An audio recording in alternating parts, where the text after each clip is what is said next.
The rain had not stopped since morning. The sound of it tapping against the umbrella was the only thing that filled the silence between the priest's words. Emma stood motionless beside her father's coffin, her hands trembling, her eyes hollow. The cold air bit her skin, but she couldn't feel it anymore. The only thing she could feel was emptiness. Her father, Richard Hale, was gone, and with him, the only person who ever loved her without conditions. Around her, people whispered condolences, some out of habit, some out of pity. She didn't hear them. All her focus was on the woman standing across from her, Victoria Hale, her stepmother. Victoria's black dress fit perfectly, her veil hiding most of her face, but not her expression. Even through the rain, Emma could see it, not grief, but control, calm. Too calm for someone who had just lost her husband. Emma's jaw tightened. She'd never trusted Victoria. From the moment her father introduced them 3 years ago, something about her had felt off, too perfect, too polished, too good to be true. And now, standing by his grave, that feeling returned like poison in her veins. After the funeral, the guests left one by one, leaving behind only wet roses and fading prayers. Emma stayed until the last shovel of dirt hit the coffin. When she finally turned toward the car, she saw Victoria waiting, holding an umbrella. Her lips curved in what looked like pity. "Emma," she said softly, "you should come home. You'll catch a cold." Home. That word burned. Emma wanted to shout that it wasn't her home anymore, that every wall in that house would now smell like her father's ghost and Victoria's perfume. But she couldn't. Not today. So she nodded silently and followed. Back at the mansion. The Hale mansion looked darker than usual. The chandelier lights flickered softly as Emma stepped in, her boots leaving wet marks on the marble floor. Every picture frame on the walls told a story of her childhood with her father. Birthdays, laughter. Now each of those moments felt stolen. Victoria entered behind her, removing her gloves gracefully. "You should rest," she said. "It's been a long day." Emma stared at her. "How can you be so calm?" Victoria blinked, slightly taken aback. "What do you mean?" "My father just died, and you're standing there like it's just another Tuesday," Emma snapped. For the first time, Victoria's smile faltered. "Grief looks different for everyone, dear," she replied softly. "Your father wouldn't want us to fall apart." Emma turned away before she could say something cruel. She climbed the stairs, ignoring the ache in her chest, and slammed her bedroom door shut. That night, sleep refused to come. The clock ticked past 2 a.m., and the storm outside had grown worse. Emma lay in bed, staring at the ceiling, when she heard it, faint voices coming from downstairs. Her heart skipped. She slipped out of bed, barefoot, and slowly opened her door. The mansion was dark, but a golden light glowed faintly from the study room, her father's office, the one Victoria had forbidden anyone to enter since his death. Emma crept closer, careful not to make a sound. She stopped at the door, pressing her ear against the wood. Victoria's voice was soft. "Hush, yes. Everything went as planned." "No, she doesn't know anything yet. The will is under control." Emma froze. Her pulse quickened. Another voice, a man's, replied, though too muffled to recognize. Then Victoria again. "Don't worry. Once it's official, I'll handle her." Emma's stomach turned. Handle her? She backed away quietly, her breath trembling. Something was very, very wrong. The next morning, the storm had passed, but the air was still heavy. Emma walked into the kitchen, half expecting Victoria to act as if nothing happened. And she did, smiling over coffee, wearing a silk robe, her tone smooth as ever. "Morning, sweetheart," she said, pouring Emma a cup. "You didn't eat last night. I made pancakes." Emma sat down silently, her mind racing. She wanted to ask about what she heard. But what if Victoria lied? What if she pretended again?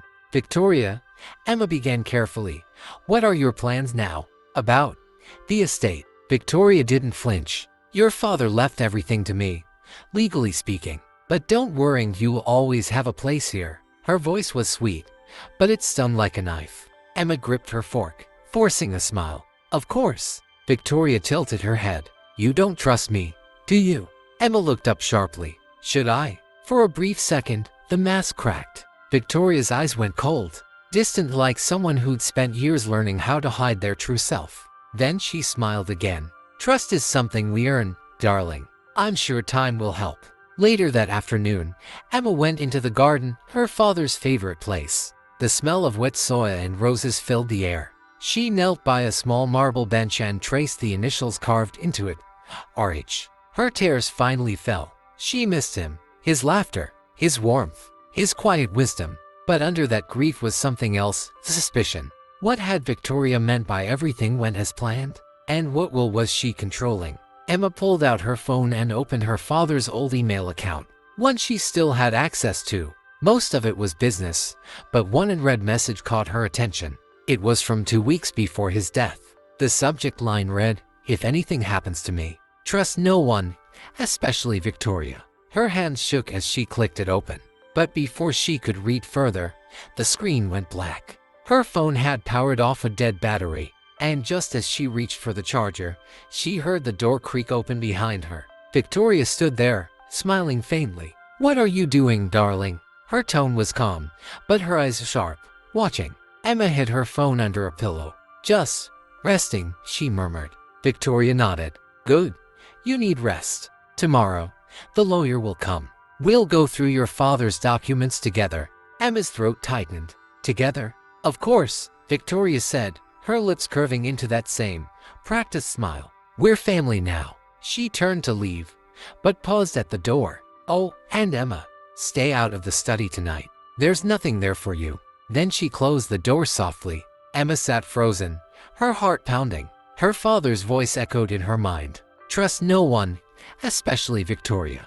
That night, Emma didn't sleep again. She sat by the window, watching the moonlight fall across the garden. Somewhere deep inside, she made a silent promise. If Victoria had done something to her father, if she had lied, manipulated, or betrayed him, then Emma would find out, even if it meant uncovering a truth darker than love itself. Chapter 2 of The Voice Behind the Door. The mansion was silent that night, except for the faint ticking of the antique clock echoing through the long, dim corridor. The air felt heavy, like the house itself was holding its breath. Emma tiptoed down the hall, clutching her blanket around her shoulders. She couldn't sleep, not after the strange tension she had noticed all evening between her father and Victoria. Her stepmother's laughter had been too sweet, her gaze too sharp. The way she touched her father's arm, as if performing for someone unseen, it didn't feel like love. It felt like a mask. Emma reached the corner near the study and froze.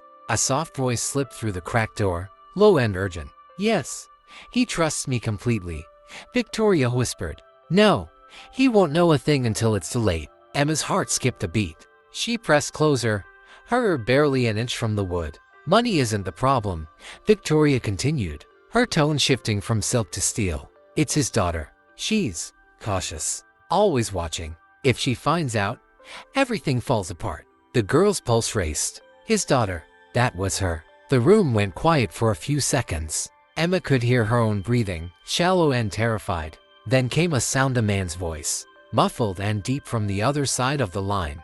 "You just do your part, Victoria. Make him sign the papers. After that, we'll disappear."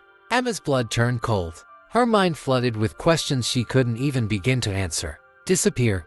Papers? What were they planning? The sound of footsteps inside the study snapped her out of her daze. Victoria was moving toward the door. Panic surged through Emma's chest. She darted down the hall and slipped into the nearest room, her late mother's old art studio. Dust-covered canvases lined the walls, still smelling faintly of old paint and lavender. Emma's heart hammered as she pressed herself against the door, listening.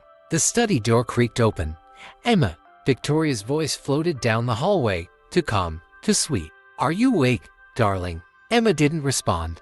The sound of heels clicked closer, steady, deliberate. Then silence. After what felt like an eternity, the footsteps faded away. The girl exhaled shakily, tears slipping down her cheeks. For the first time, she was sure something dark was happening in her house, and her stepmother was at the center of it. She glanced at one of her mother's paintings on the easel, a woman looking out a window, one hand pressed to the glass as rain fell outside. The expression on her face mirrored Emma's own, sadness mixed with determination. "I'll find out what you're hiding, Victoria," she whispered, voice trembling but fierce. "I promise." The storm outside rumbled, lightning flashing across the sky, casting the girl's shadow long across the floor. That night, Innocence began to die in the heart of that house, and Emma began her quiet war. Chapter 3: The Hidden Letter. The morning after the storm felt deceptively peaceful. Golden sunlight filtered through the curtains, painting warm streaks across the marble floor. But inside Emma's heart, the chill of last night hadn't faded. Every word she'd overheard still echoed in her mind to make him sign the papers. "We'll disappear." Victoria was already at the breakfast table when Emma walked in, her smile as radiant as ever. She poured herself coffee, wearing a pale blue silk robe that made her look like innocence personified. "Good morning, sweetheart," Victoria greeted warmly. "You look pale. Didn't sleep well." Emma forced a polite smile. "Just the thunder," she replied softly. "Poor thing," her stepmother cooed, reaching out to brush a strand of hair behind Emma's ear. "You really should learn to rest. You know your father worries." Emma's stomach twisted at her touch. Liar. Across the table, her father Richard folded his newspaper and smiled at both women. "I'm heading to the firm early today," he said, standing.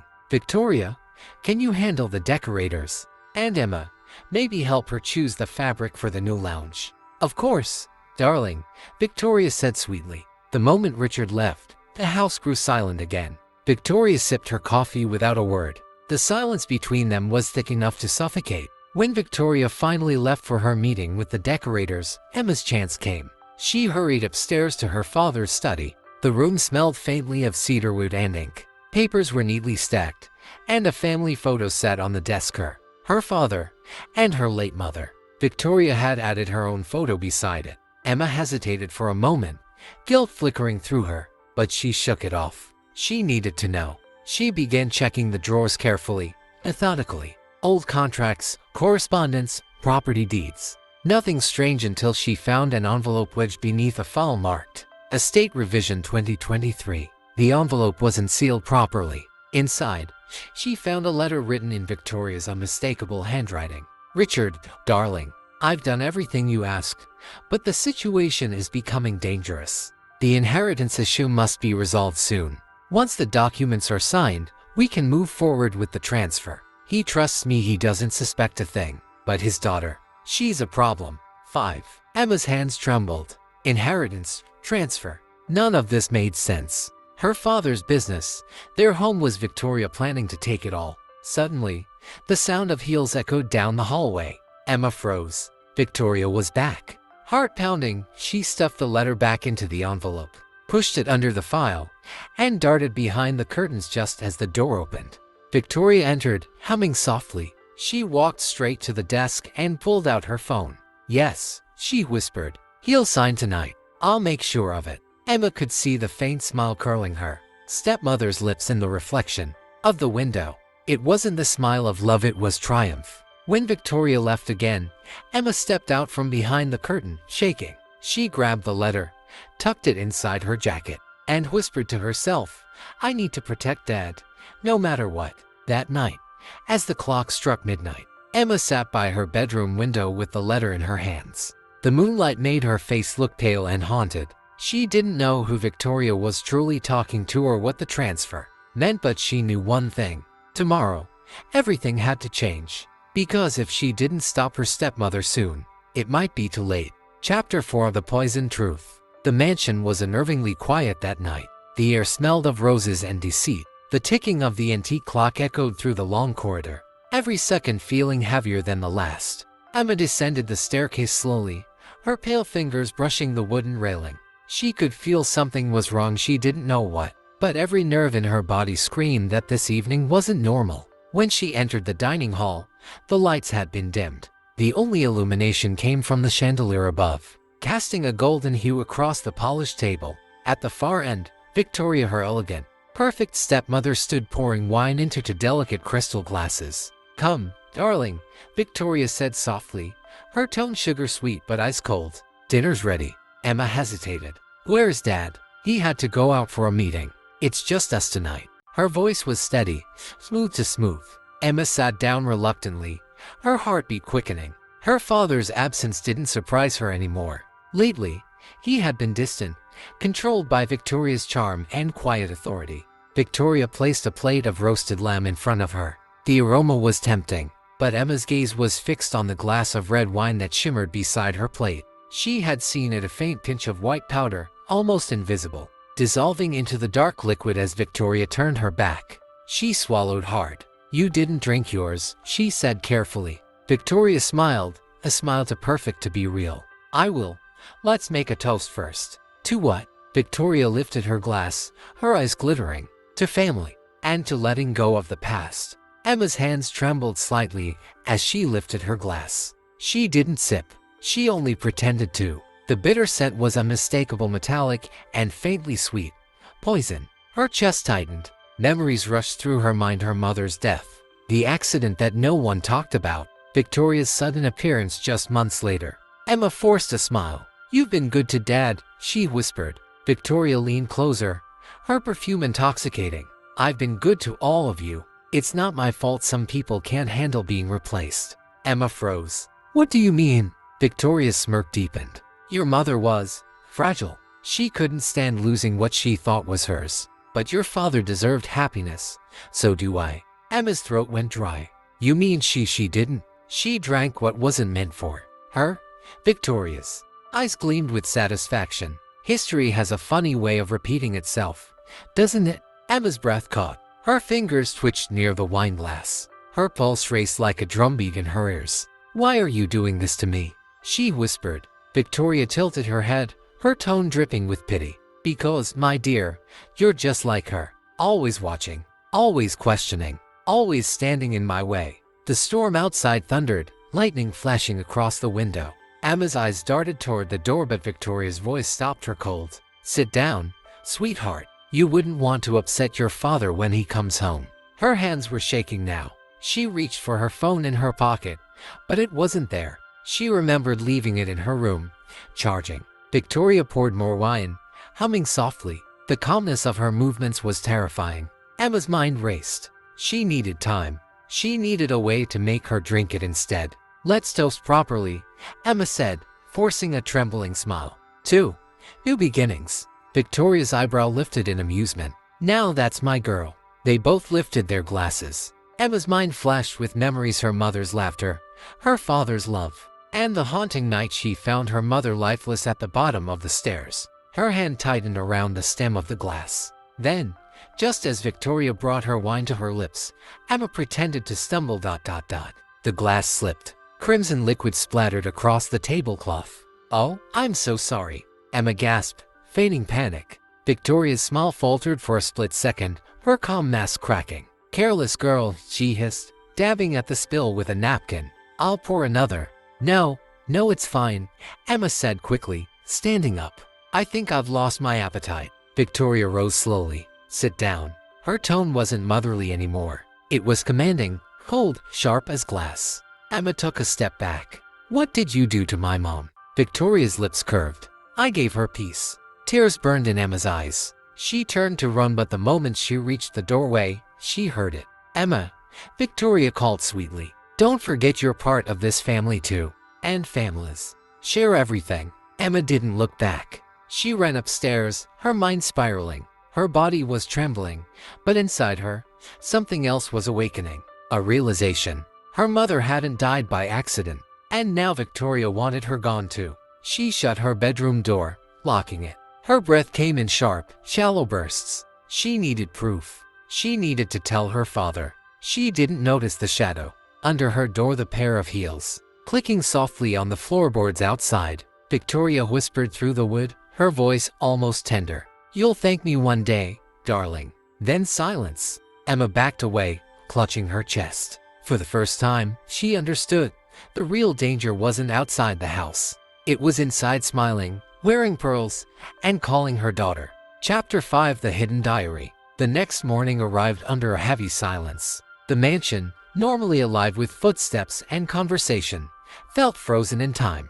Even the maids spoke in whispers, avoiding Emma's gaze as if they already knew what had happened the night before. Emma sat on her bed, her face pale, her eyes red from a sleepless night. The storm had passed, but its echo remained inside her heart. She could still hear Victoria's voice in her head. "Your mother was fragile. She drank what wasn't meant for her." The sentence twisted inside her like a blade. She rose from bed and looked around her room. Every detail, the antique mirror, the velvet curtains, The piano in the corner felt like part of a carefully built illusion.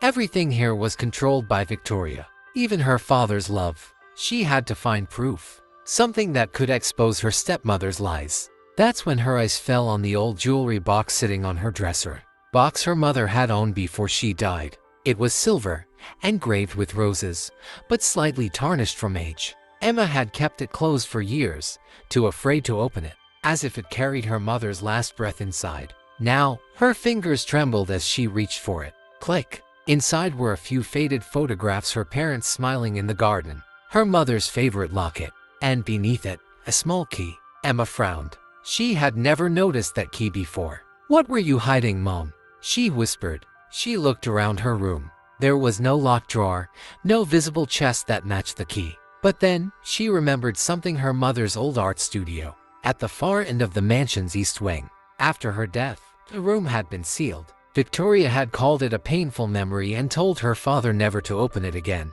Her heart pounded. Emma slipped the key into her pocket and left her room quietly. The east wing was always cold, even during summer. Dust covered the wooden floor, and cobwebs hung from the corners like silent warnings. Emma's footsteps echoed as she made her way to the final door at the end of the hall. It was locked. She took out the silver key and inserted it. It fit perfectly. Click! The door creaked open. The scent of turpentine and dried paint filled her lungs, pulling her back to childhood days, when her mother would paint while humming softly, sunlight streaming through the windows. The studio was untouched. Easels stood frozen mid-creation, paintbrushes dried in jars, and unfinished canvases lined the walls. Emma stepped inside, her breath catching. On one of the tables was a wooden box, carved with the same rose pattern as the jewelry box. Her fingers brushed over the lid. It was locked, but when she tried the key again, it turned smoothly. Inside was a small, leather-bound diary. Her mother's handwriting covered the first page. "If you are reading this, my love, it means I am gone and I was right to be afraid." Emma's knees went weak. She sat on the stool, turning the pages with shaking hands. "Your father is not who he used to be. He's under her spell now. Victoria came into our lives too suddenly. She knew things about us she shouldn't have. I think she followed him long before we met her. I've started feeling sick after dinner. Dizzy, tired. I thought it was stress. But when I skipped meals she prepared, I felt fine. I believe she's been adding something to my drinks. I can't prove it yet, but I'm keeping this diary in case anything happens to me." Emma's hand covered her mouth. Tears welled in her eyes. "If she wins, promise me you won't let her destroy you too. She wants your father's fortune, not his heart. And once she gets it, she'd take everything else, even you." The last pages were stained, as if the ink had blurred from tears or trembling hands. "I'm hiding the evidence in my locket. If she finds it, she know I know. But if you're the one who finds this diary, follow your instincts, my darling girl. I love you more than my own life." Emma stared at the words, her pulse hammering in her chest. Her mother's locket. She ran back to her room, ripped open the jewelry box, and picked up the delicate heart-shaped pendant. Inside was a folded piece of paper. She unfolded it carefully. It was a lab report, proof of arsenic poisoning. The dates matched the week before her mother's death. Emma gasped. The truth hit her like a thunderclap. Victoria had murdered her mother. Suddenly, she heard footsteps in the hallway. Slow, deliberate. Emma quickly shoved the diary and paper under her pillow and turned toward the door. "Emma," it was her father's voice. Her heart twisted. She wanted to run to him, to show him the proof. But when he entered, she froze. He looked different. His expression was distant, blank, as if his thoughts were elsewhere. "Dad," she whispered, "I need to talk to you. It's about Mom." He sighed, rubbing his temples. "Emma, not this again, please." "No, listen." She grabbed his hand, desperate. "I found her diary. She wrote about Victoria, about being poisoned. I have proof." He blinked, confused. "What are you talking about?" "Victoria killed her." Emma's voice cracked. "She wrote it herself, Dad. Please believe me." Before he could respond, Victoria appeared at the door. Her tone calm but her eyes sharp as blades. "What's going on here?" she asked smoothly. Emma hid the panic in her eyes. "Stay away from us." Victoria smiled, tilting her head. "Oh, sweetheart, you shouldn't make up stories about family." "I'm not lying," Emma screamed. "She killed Mom." Her father's face darkened. "Emma, That's enough. Victoria placed a gentle hand on his arm. She's been under so much stress lately. Maybe we should get her some help. Emma's heart shattered. Dad, no please. You have to listen. But her father didn't look at her. He only stared blankly, his eyes clouded, lost under Victoria's quiet control. Victoria turned toward Emma, her smile icy. I think you need some rest, dear. You've been having such dangerous thoughts lately. Emma felt the world closing in. She knew now Victoria wasn't just a murderer. She was manipulating her father, poisoning his mind as she had poisoned her mother's body. And now, she was the next target. That night, Emma hid the diary and evidence in a secret compartment beneath her bed. Her mind raced. She couldn't trust anyone, not even her father. But she knew what she had to do. She wasn't going to be her mother's second victim. She was going to expose Victoria. And this time, the villain would fall. Chapter 6, A Villain's Truth. The rain fell harder than ever that night, hammering against the mansion's roof like the heartbeat of a trapped soul. The house, usually filled with laughter and color, was now silent except for the echo of footsteps coming from the upper floor. Emma stood in the hallway, her trembling hands clutching the diary that had shattered everything she believed in. Her stepmother, Clara, had always appeared perfect, graceful, kind, and elegant, but the pages she had read told a different story. A story of jealousy, obsession, and vengeance. Her heart raced as she pushed open the door to Clara's private room. The faint smell of lavender mixed with the metallic tang of fear. Clara was standing near the vanity, brushing her golden hair. Her reflection meeting Emma's in the mirror. Couldn't sleep, dear? Clara asked softly, her tone calm but sharp enough to cut through glass. Emma took a deep breath. You lied to me. Everything. You were never protecting me, were you? Clara turned slowly, her eyes glinting in the candlelight, a look between pity and pride. Oh, Emma, she sighed. I didn't lie. I just didn't tell you what you weren't ready to know. Emma threw the diary on the table. You destroyed everything Dad built. You turned everyone against me. Clara stepped forward, her heels clicking like the ticking of a clock counting down to disaster. You think I wanted this life? You think I wanted to be his second choice? Her voice cracked, trembling with fury. I gave him everything, my beauty, my youth, my soul, and he still loved your mother more. Emma's breath caught. So you took it out on me. Clara's smile faded. You were her reflection, Emma. Every time I saw you, I saw the woman who ruined my life. I couldn't bear it. The candle flickered. Thunder roared. And for a moment, Clara's mask slipped, revealing a broken, fragile woman beneath the cruelty. Emma whispered, you could have loved me, Clara.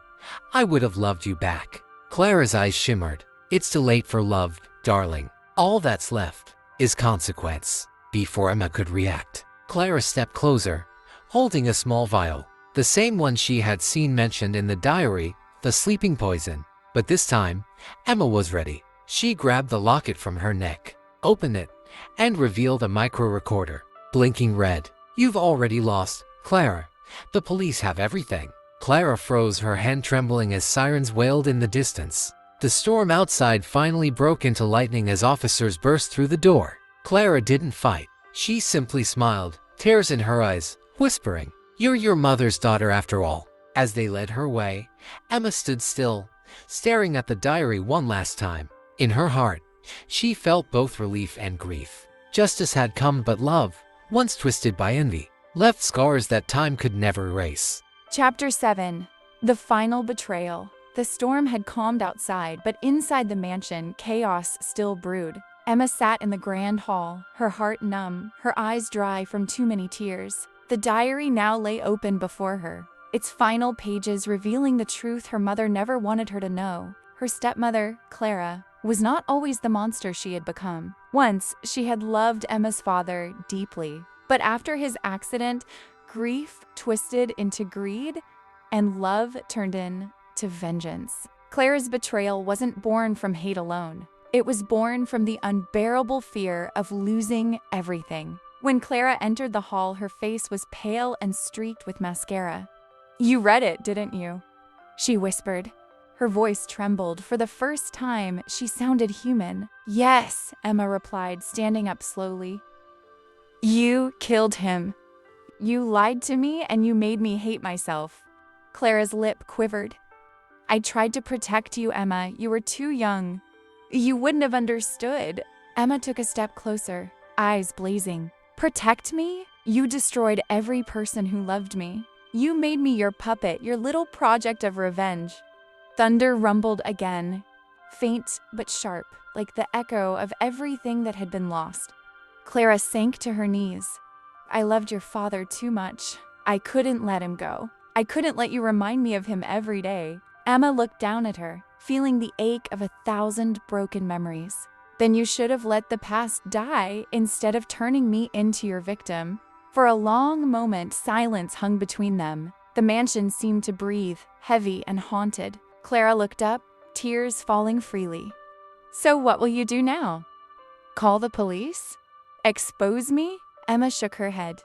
No, that would make me like you. I'm leaving this house and I'll never carry your name again. As Emma walked away, the morning sun broke through the clouds. For the first time in years, light touched the mansion's cold halls. Clara stayed kneeling, her shadow shrinking as dawn rose. Emma stepped outside, clutching the diary to her chest, not as a reminder of pain, but as proof of survival. She whispered softly, "You can bury love in lies, but the truth always finds its way back."